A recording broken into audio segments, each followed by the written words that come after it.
नमस्कार दोस्तों। आज जो कहानी हम सुनने वाले हैं उसका शीर्षक है टिठरी का जोड़ा और समुद्र का अभिमान। टिठरी का एक जोड़ा समुद्र के किनारे रहता था।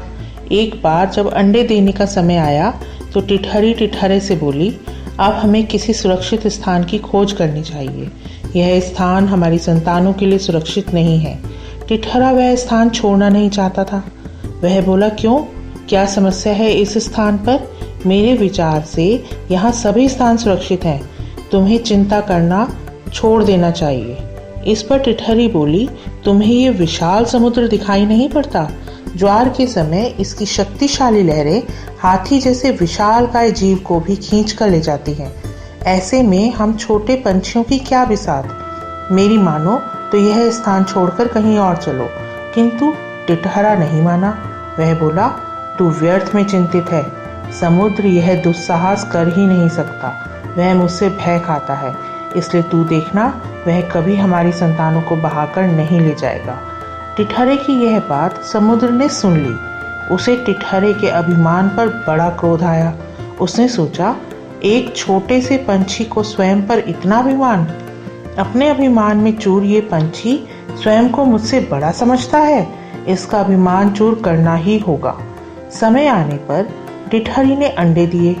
एक दिन टिठरी और टिठरा दोनों भोजन की तलाश में गए हुए थे। तभी समुद्र में ज्वार आया और लहरों ने टिठरी के अंडे को बहा दिया। वापस आने पर अपने अंडों को ना देख टिठरी विलाप करने लगी।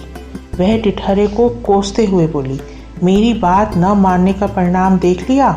ये समुद्र हमारे अंडों को बहा कर ले गया और तुम बातें बनाते रह गए।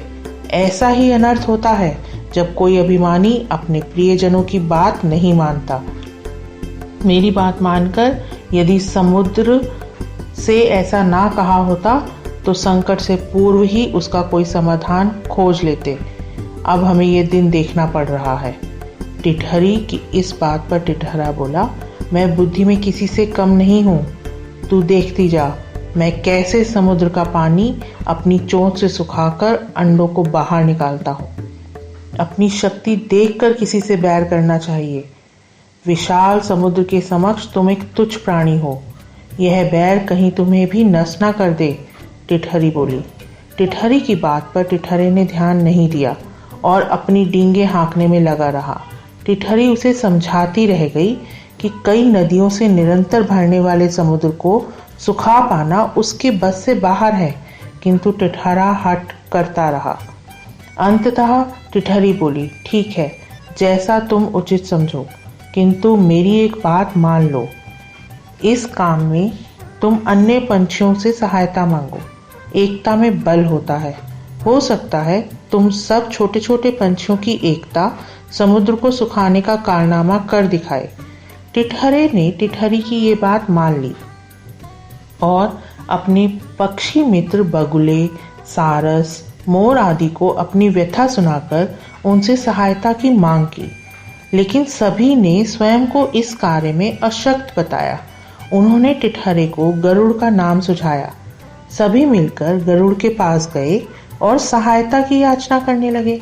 गरुड़ महाराज, समुद्र का अत्याचार बहुत बढ़ चुका है। उसने टिठरे के अंडों को बहा दिया। भविष्य में वह अन्य पक्षियों के साथ भी ऐसा कर सकता है। उसे रोकना होगा, अन्यथा हमारा पक्षी कुल नष्ट हो जाएगा। गरुड़ उनकी सहायता के लिए मान गया। उसी समय भगवान विष्णु का दूत गरुड़ को बुलाने आया और उसे सूचित करते हुए बोला, भगवान विष्णु शीघ्र तुम्हें बुला रहे हैं। उस समय गरुड़ क्रोध में था। उसने दूत को उत्तर दिया, इस समय आने में मैं असमर्थ हूँ। भगवान विष्णु से जाकर कहो कि वे दूसरी सवारी का प्रबंध कर लें।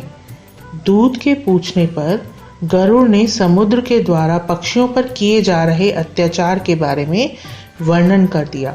दूत ने यह वर्णन भगवान विष्णु को सुनाया। तब स्वयं भगवान विष्णु गरुड़ के पास पहुंचे। गरुड़ ने उन्हें प्रणाम कर कहा, भगवान, समुद्र अति अभिमानी हो गया है। निरीह प्राणियों पर अत्याचार बढ़ने लगा है। कुछ देर पहले उसने मेरे मित्र टिटरे के अंडे का अपहरण कर न सिर्फ उसे दुख दिया बल्कि समस्त पक्षी जाति का अपमान किया। अब हमें उसका प्रतिशोध चाहिए।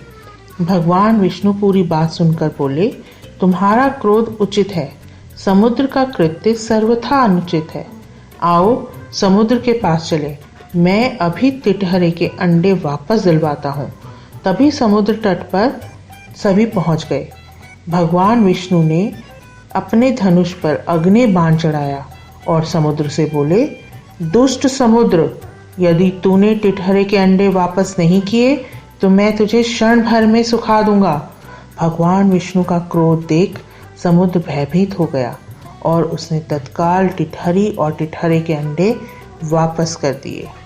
इस कहानी से हमें यह सीख मिलती है कि यदि कुछ ठान लो तो असंभव भी संभव है। धन्यवाद दोस्तों।